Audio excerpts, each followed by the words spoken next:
over this unhappy globe, there are heroic volunteers putting up a selfless battle on behalf of the wretched of the earth. But only one of these is considered to have invisible means of support, to be nothing less than a saint. What makes Teresa of Calcutta so divine?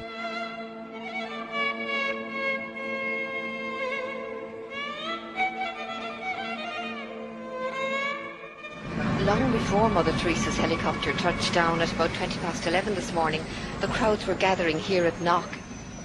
Among all of you who have made this pilgrimage to Knock this afternoon, we are privileged to have with us as a special guest at this Mass a pilgrim who has come from afar, a woman whose worldwide symbol for goodness and holiness. Not many claims made by the Irish clergy are widely or uncritically accepted, even in Ireland. But the saintliness of an Albanian nun named Agnes Boyaciu is a proposition that's accepted by many who are not even believers. Mother Teresa herself receives extravagant adulation as no more than her due. Of all the women in recent history,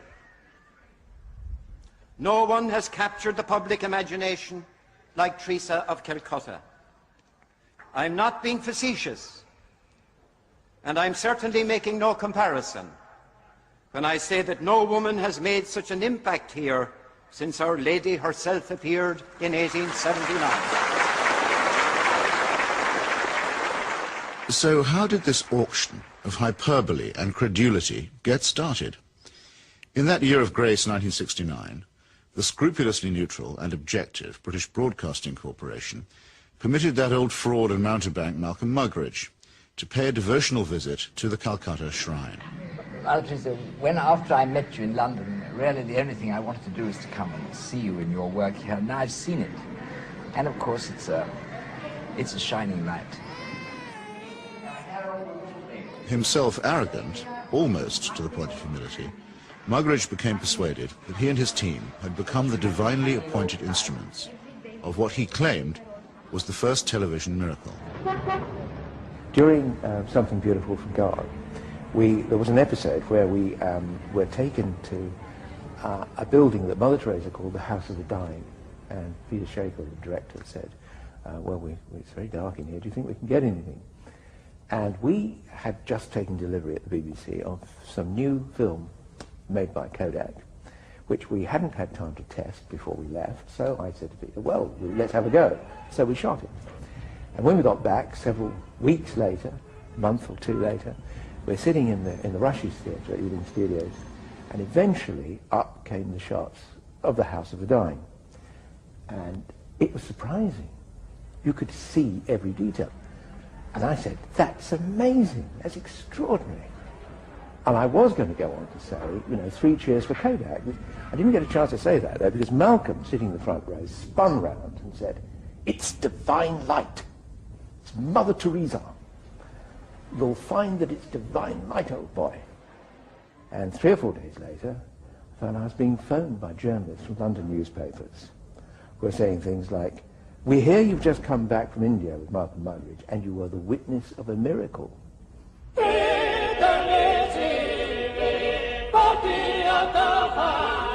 And a star was born. This profane marriage between tawdry media hype and medieval superstition gave birth to an icon which few have since had the poor taste to question. It's like you're actually seeing a living saint. Give a man a reputation as an early riser, said Mark Twain, and that man can sleep till noon. How does the reputation of Holy Mother Teresa look if, just for a moment, we switch off Malcolm Muggeridge's kindly light?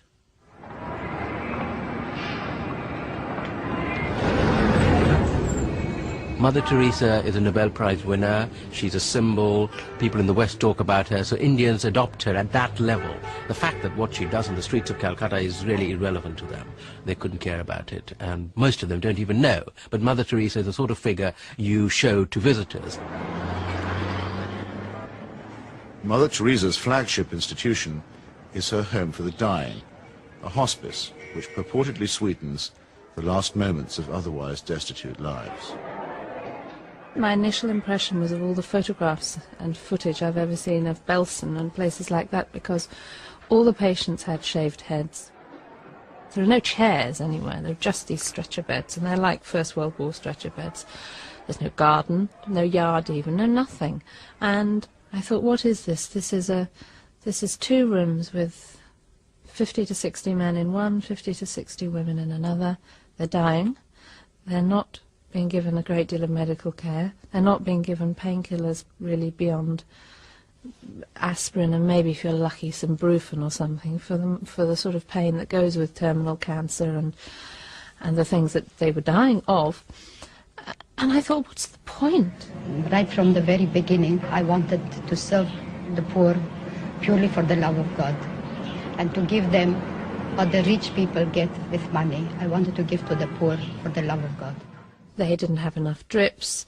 The needles they used and reused over and over and over, and you would see some of the nuns rinsing needles under the cold water tap. And I asked one of them why she was doing it. And she said, well, to clean it. And I said, yes, but why are you not sterilizing it? Why are you not boiling water and sterilizing your needles? She says, there's no point. There's no time. Mother Teresa's cult of death and suffering depends for its effect on the most vulnerable and helpless, abandoned babies, say, or the terminally ill, who supply the occasions for charity and the raw material for demonstrations of compassion.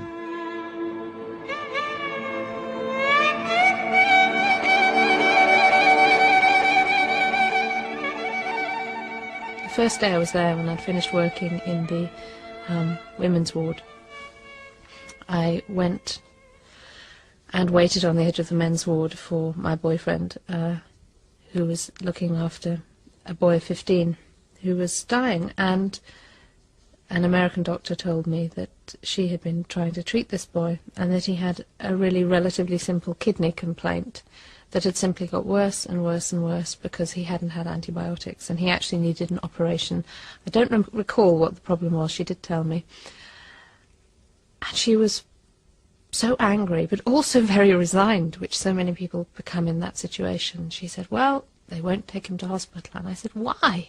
All you have to do is get a cab, take him to the nearest hospital, demand that he has treatment, get him an operation. She said, they don't do it. They won't do it. If they do it for one, they do it for everybody. And I thought, but this kid's 15.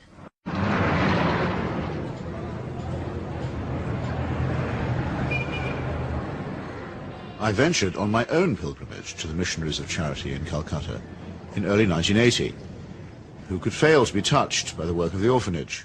Not I, though I did find myself a little put off by the mission's motto, he that loveth correction, loveth knowledge. Bit of a workhouse ring to that, perhaps. But it was Mother Teresa herself who completed the wreckage of the effect. As we stood by the tiny cots, she turned and said, this is how we fight abortion and contraception in Calcutta. Now, it might be argued that a campaign against family planning is low on the list of Calcutta's many pressing needs. But as a leading member of the Pope's fundamentalist tendency on matters of sex and procreation, Mother Teresa has made this single issue into her global crusade. The greatest destroyer of peace today is the cry of the innocent, unborn child. If a mother can murder her own child in her own womb, what is left for you and for me to kill each other? Tenderness about the unborn is an emotion that I share myself. But tenderness about the unborn also becomes an overtly political matter when it's preached by a presumable virgin who also campaigns against birth control.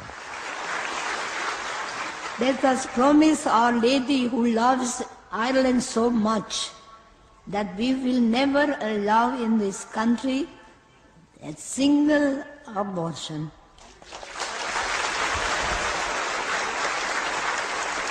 And no contraceptives. Mother Teresa has no politics, so she maintains, and so many people believe. But when she came to London in 1988, ostensibly as an advocate for the homeless, she bent the ear of the Iron Lady and sought to steer her to the support of a bill limiting abortion. The sponsors of that bill, who arranged the meeting, were in no doubt that her intervention was political. She's not a party political figure, but she's a political figure in the sense that, A, she is part of what may be called the Catholic agenda, the broader Christian right agenda, and the Catholic Church has been following what has generally been considered a hard-line approach under the present Pope.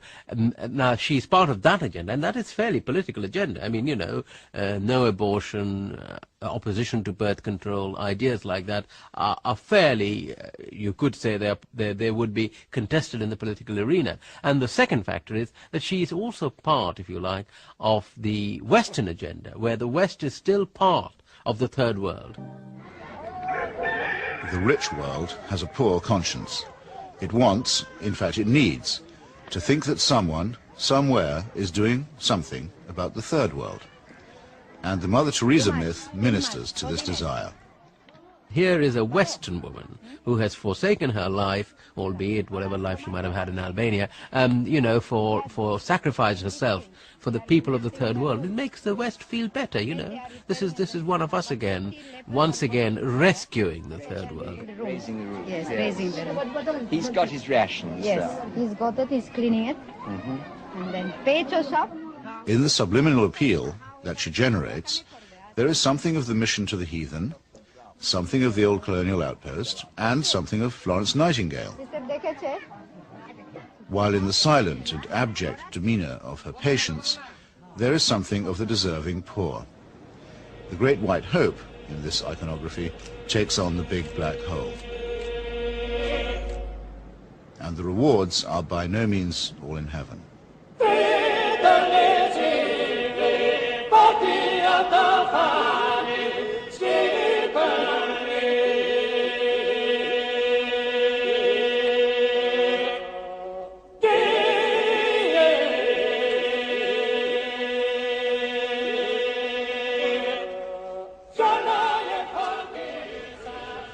For someone whose kingdom is not of this earth, Mother Teresa has an easy way with thrones, dominions, and powers.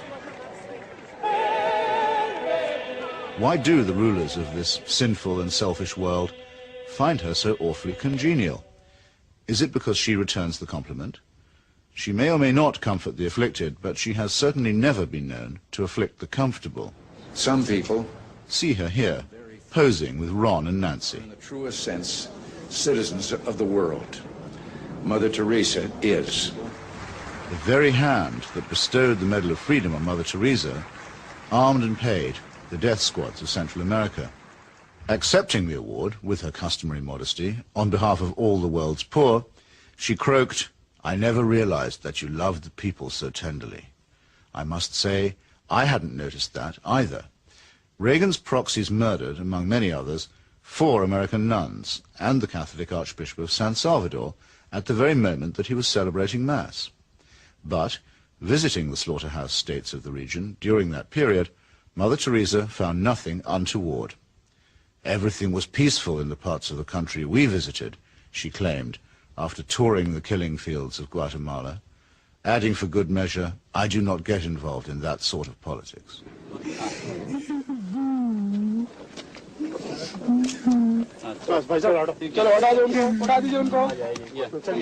In 1984, a ghastly chemical spill from the Union Carbide plant in the Indian town of Bhopal took 2,500 lives and poisoned thousands more.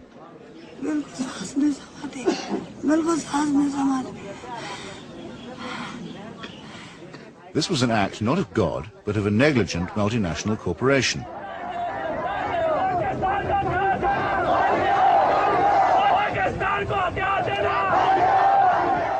Mother Teresa's advice to the angry victims? Forgive. Forgive. what Mother Teresa has done is she has accepted implicitly the idea that there's nothing much you can do for the poor except take them off the streets and, look after them. You cannot change their attitudes. You cannot make them feel that they have an ability, they may even have the means to improve and change their lives. She's not bothered with that agenda. She's only bothered with the agenda of trying to rescue their souls and make them a bit better before they go on to the eternal life, which is a very understandable, in fact a very old-fashioned Christian idea. It is not a question of saying how can we tackle the real problems of poverty.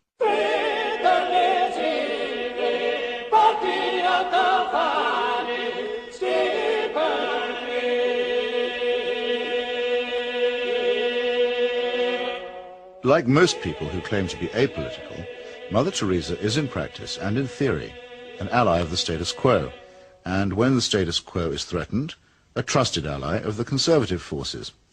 This places her in bold contrast to those, even among the religious, who have rejected the fatalistic and submissive conclusions about poverty that are promulgated by Catholic traditionalists like her. With our hands, with our life, with our love, we ask justice, we ask freedom, and we take justice, because the justice is not like a gift which they give. No, liberty, freedom, they don't give that. We have to take that. And in fact, we go through the streets and we took our liberty, we took our freedom, asking for justice. The Roman Catholic hierarchy has never forgiven Father Aristide, the legally elected president of Haiti, whom it regards as a base heretic. For his efforts to chase the moneylenders from the temple, he was banished from his order and forbidden to serve Mass. To the very last, the Vatican was the only foreign power to recognize the military junta that misruled Haiti. And the ground for this, too, was prepared by Mother Teresa. In 1980, she visited the island and accepted the Haitian Legion of Honor Award from Baby Doc Duvalier. She found much to praise in his corrupt, dynastic regime, telling astonished reporters that she had, quote, never seen the poor people being so familiar with their head of state as they were with the Duvaliers. It was a beautiful lesson for me, she simpered. I've learned something from it. The Haitian people, indeed, could not wait to get close to the Duvaliers, who in their turn moved forever to the French Riviera.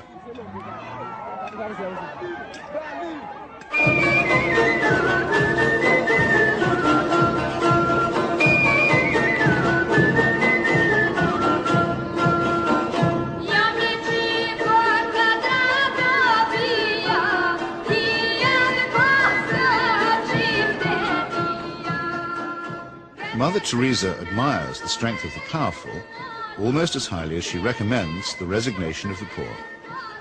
When she visited her motherland of Albania, she appeared to take seriously St. Paul's notorious assertion that the powers that be are ordained of God.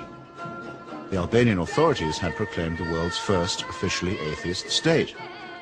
They had persecuted all forms of worship except that of their leader, Enver Hoxha. No whit abashed, Mother Teresa laid a bouquet on Hoxha's tomb.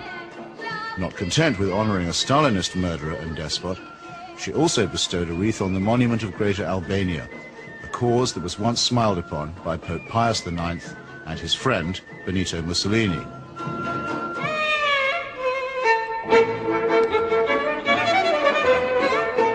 Albania is, for secular reasons, quite rich in orphans. So there was ample scope for an orphanage specialist to praise the institutions of the regime while keeping silent about its victims.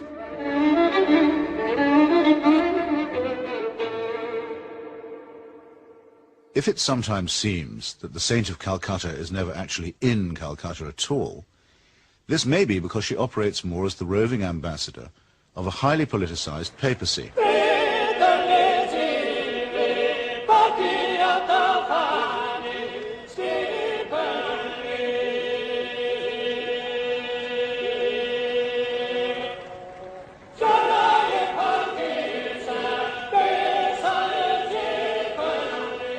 Vatican foreign policy has taken her from the shores of Lebanon, where the Roman Catholic militia perpetrated the mass murder at the Sabra and Shatila camps, to Nicaragua, where the Cardinal was the patron of the Contras, to Armenia, where she helped Mother Church gain a foothold in the Soviet Union. In return, the present Pope is known to have placed her on the fast track for canonization. This is the kind of politics in which she does indeed get involved. Sometimes when I think of Mother, I wonder if I've done just right. Though I'm many miles away, I can almost hear her say, "Where's my wandering boy tonight?" Robert Maxwell's genius for self-promotion made a nice fit with Mother Teresa's talent for fundraising. It became hard to decide which of the two was using which, or was it both? In the United States, Mother Teresa accepted well over $1 million from Mr. Charles Keating, a right-wing Catholic fundamentalist and anti-pornography crusader who was also a California savings and loan tycoon. Mr. Keating's problem was that he was using other people's money. He's now behind bars after the greatest scandal in American financial history. But while he was flying high, Mother Teresa flew right along with him. She got the use of his private plane. He got a personalized Mother Teresa crucifix, which he used to store up treasure on earth. Let's get him out of here. Why should the missionaries of charity have such a special vocation for work among the rich? And does Mother Teresa pick frauds because they need her help more than the honest billionaires? It's not a question that she's ever answered, but then, in the prevailing atmosphere of piety and adoration, it's not a question that she's ever been asked.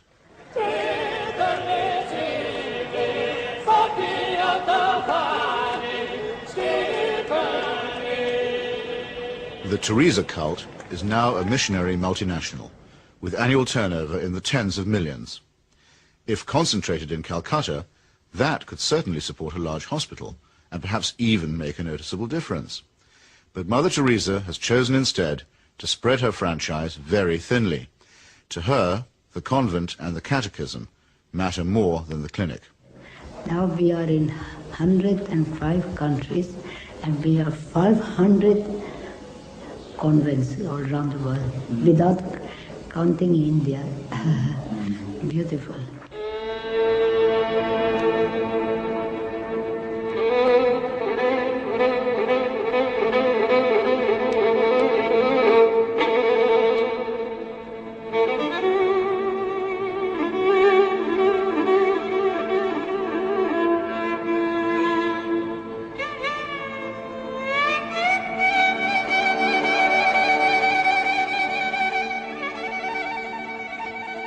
Modesty, simplicity, humility.